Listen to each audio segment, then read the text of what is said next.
ଏପଟୁ ମୁହ କରିକି ବସିଲେ ଆପଣ ମାନେ ଦେଖିବାକୁ ଚାହିଁବେ ଟିକେ ଦର୍ଶନ ମାନେ ପ୍ରଭୁ କଥା ଟିକେ ଶୁଣିବେ ତା ସହିତ ଦେଖି କିଏ କହୁଛନ୍ତି ତାଙ୍କୁ ଟିକେ ଦେଖିବା ଏଇ ଜିନିଷ ଦେଖିବା ଠିକ କିନ୍ତୁ ଆମେ ଦେଖୁଛେ ଖରାପ ଜିନିଷ ଆମେ ଯଦି ଖରାପ ଜିନିଷ ଦେଖିବା ତାହେଲେ କଣ ହବ ନିଜର ହିଁ କ୍ଷତି ହବ ସେ କଥା ଛାଡ଼ନ୍ତୁ ଆଖି କେତେବେଳେ ଭଲ ଜିନିଷ ଦେଖିବାକୁ ପାଇବନି ଯୋଉଠି ଆଗେ ଭୁଲ ହଉଥିବ ଆଖିଟା ସେଇ ଜିନିଷ ଆଗେ ଦେଖିବ ନୁହେଁ କି ଆଗେ ଯୋଉଠି ଭୁଲ ହଉଥିବ ଆଖିକୁ ଆଗେ ସେଇ ଜିନିଷ ଦେଖା ଯିବ କିନ୍ତୁ ଆଖି କାହାକୁ ଦେଖିବ ନା ଜଗନ୍ନାଥ ସମସ୍ତଙ୍କ ଭିତରେ ମୁଁ ଚକା ଜଗନ୍ନାଥ ଭଳିଆ ଆଖି ସୃଷ୍ଟିରେ କାହାର ଅଛି ଚକାଚକା ଆଖି ତାଙ୍କର ତାଙ୍କ ଭଳିଆ ଆଖି ଆଗେ ସୃଷ୍ଟିରେ କାହାର ନାହିଁ ଭଲ ଆଖି ଭଳି ପାଇଛ ଶାନ୍ତି ଭଲ ଆଖି ଭଳି ପାଇଛ ଯିଏ ତ ଦେଖୁଛି ସିଏ ତ କହୁଛି ତମେ ଏକା ମତେ ଚାହିଁଛ ଭଲ ଆଖି ଭଳି ପାଇଛ ଇଏ ହଉଛି ଜଗନ୍ନାଥଙ୍କର ଆଖି ଏ ଆଖିକି ଯିଏ ଦେଖିଛି ଆଶ୍ଚର୍ଯ୍ୟ ହେଇଯିବ ଏ ପ୍ରକାର ଆଖି ଯେ ଯୋଉଠି ଛିଡ଼ା ହେଇକି ଭାବିବ ଲାଗିବ ଯେମିତି ଜଗନ୍ନାଥ ମତେ ହିଁ ଦେଖୁଛନ୍ତି ନୁହେଁ କି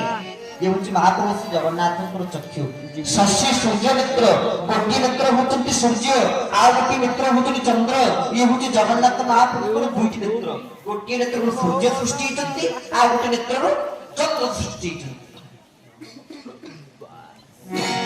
ଇଏ ହଉଛି ମହାପ୍ରଭୁଙ୍କର ଦୁଇଟି ନେତ୍ର ସୂର୍ଯ୍ୟ ନେତ୍ର ବୋଲି ଯାହାକୁ ଶାସ୍ତ୍ର କହୁଛନ୍ତି ତେଣୁ ଦେଖିବୁ ତ କେବଳ ଜଗନ୍ନାଥ ମହାପ୍ରଭୁଙ୍କୁ ଦେଖିବୁ ଯାହା ବାରେ ମାୟା ସଂସାରରେ ଏ ମାୟା ଘର ମାୟା ରଚି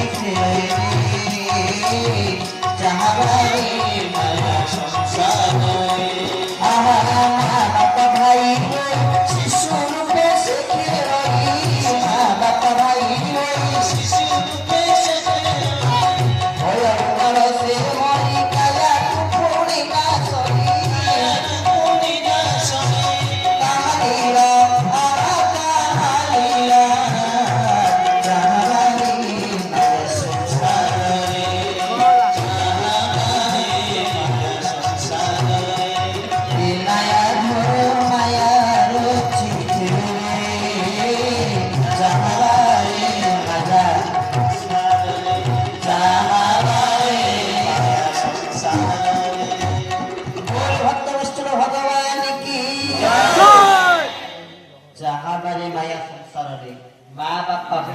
शिशु रूपे से खेल ये तो माया संसार या चाहिए कौन मिल कि मिलनी चाहिए क्या देखा आप प्रवचन आज्ञा देखिए अनेक लोक मत फोन करते धरी गोटे मोर बर्तमान परीक्षा चलती बर्तमान मुझे परीक्षा देकी भाईना कहते पूर्व जे आज्ञा मोर परीक्षाटा अच्छे किंतु भाईना जो सुंदर कथबार्ता जो बहुत माने छुआ दिन को जाने बहुत छुआ दिन प्रवचन देवा आरंभ करी आज्ञा को मुझे जाने ता सहित आमर ओडिशार प्रसिद्ध प्रवचक चारण रामदास एवं दिलीप भाईना अत्यंत घनिष्ठ कारण से नुहे तीर्थानंद मिश्र आरंभ कर विभिन्न प्रकार जो माने कि सही समय माने पुराना जुगर आज को बहुत दिन तलर वक्ता जो माने सहित से दिन काटी आमर सौभाग्य इति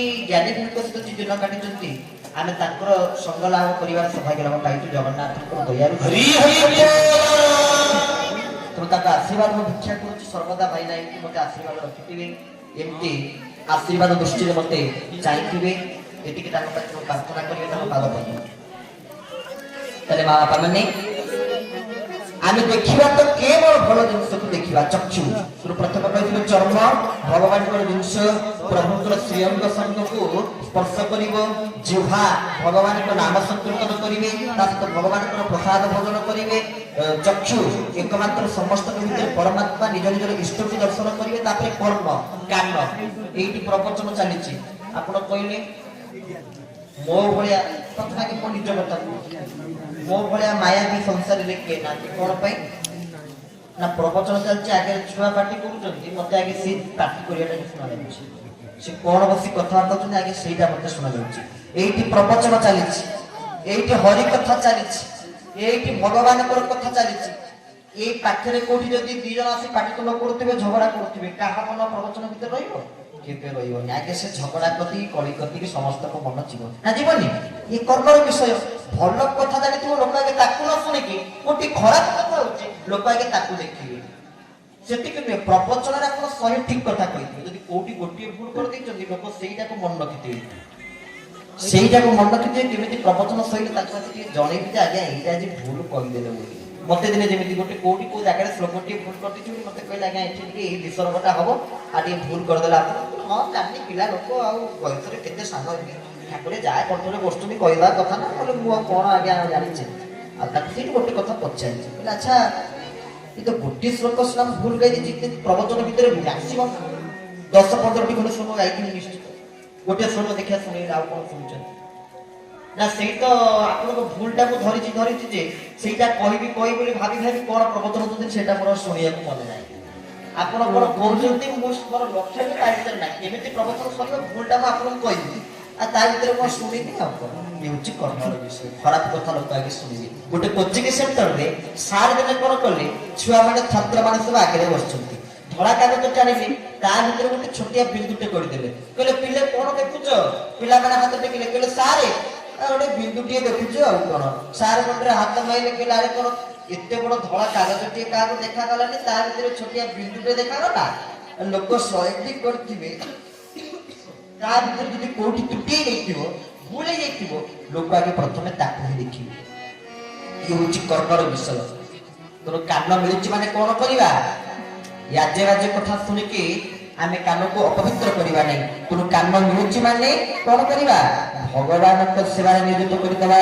କାନ କେବଳ ପ୍ରଭୁଙ୍କର କଥାକୁ ଶୁଣିବ, କର୍ମ କେବଳ ଭଗବାନଙ୍କର କଥାକୁ ଶ୍ରବଣ କରିବ। ଅତିବଡ଼ି ଜଗନ୍ନାଥ ଦାସ ଓଡ଼ିଆ ଭାଗବତରେ ସୁନ୍ଦର ପଦରେ କହୁଛନ୍ତି, ଏ କର୍ମ କେମିତି ଜଗନ୍ନାଥଙ୍କୁ ସେବା ନିଷ୍ପାଦନ କରିପାରିବ। କଣ ସେ ସେବା? କୃଷ୍ଣ ଶ୍ରବଣେ ଭକ୍ତି ଯାର ପ୍ରାଣୀ ଭବ ମଧେ ସାର। ଗୋବିନ୍ଦ ଗୋବିନ୍ଦ ଗୋବିନ୍ଦ ରୁଚି ମକରନ୍ଦ। ଗୋବିନ୍ଦ ଗୋବିନ୍ଦ ଗୋବିନ୍ଦ ରୁଚି ମକରନ୍ଦ। ଆହା ହରି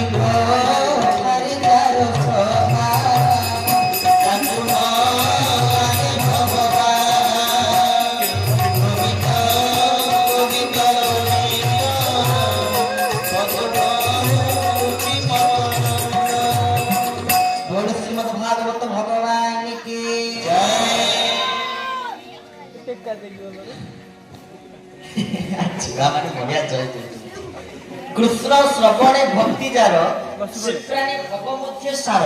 ତାହେଲେ ସେ ପ୍ରାଣୀ ହଉଛନ୍ତି ଭବ ସଂସାର ମଧ୍ୟରେ ସାର, ଯୋଉମାନେ କର୍ମ ଦ୍ୱାରା ଭଗବାନଙ୍କର ପରମ ପାବନ କଥା ପ୍ରତ୍ୟେକ ଶ୍ରବଣ କରନ୍ତି। ତେଣୁ ସେଦିନ ଗୋପୀମାନେ କହୁଥିଲେ, ପ୍ରଭୁ ଆମର ଆପଣ ମନେ ପଡୁନାହାନ୍ତି, ଆପଣଙ୍କର କଥା ମନେ ପଡେ। କଣ କହୁଥିଲେ ଗୋପୀମାନେ? କୃଷ୍ଣ କଥା ଦିନେ ପଡୁଥିଲା ମନେ, ବାସୁଦେବୀ ଭାଗେ ନଳିରେ। କୃଷ୍ଣ କଥା ଦିନେ ପଡୁଥିଲା ମନେ, ବାସୁଦେବୀ ଭାଗେ ନଳିରେ। କୃଷ୍ଣ କଥା ଦିନେ ପଡୁଥିଲା ମନେ, ବାସୁଦେବୀ ଭାଗେ ନଳିରେ। କୃଷ୍ଣ